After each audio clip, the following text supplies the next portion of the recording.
There is immense grief tonight in Dallas, where 5 officers were ambushed and killed.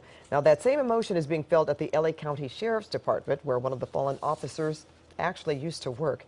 CBS 2's Tom Waite joins us live from the newsroom now with a look at his life.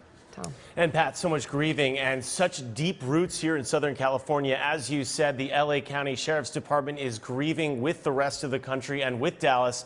And also, I can tell you this man had deep roots here in Southern California, someone who loved his family so much.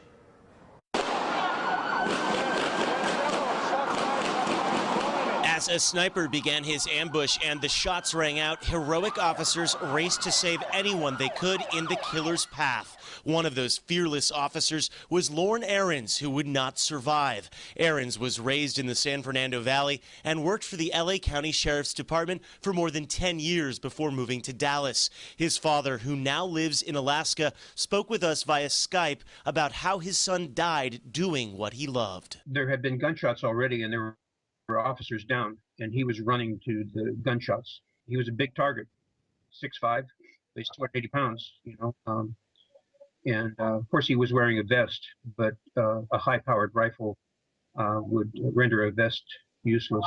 William Ahrens says the family got the call late in the night that Ahrens would not make it. It really hasn't hit yet. The magnitude of it hasn't hit yet. Lorne Ahrens grew up in Canoga Park and would be hired by the LA County Sheriff's Department. He worked there as a technician from 1991 to 2002. He moved to Dallas to become a police officer, a dream come true. But always his true love was his family. The pinnacle of his life was his children.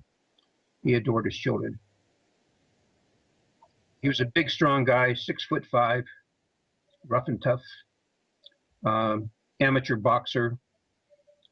He'd get in the middle of fisticuffs with no hesitation whatever. He was fearless. But that same guy would have tea with his daughter. And Ahrens worked a number of jobs with the Dallas Police Department, including in the robbery unit. His co-workers affectionately nicknamed him Meat because he was so big and strong. We're live tonight in the newsroom. Let's go back to you, Pat and Paul.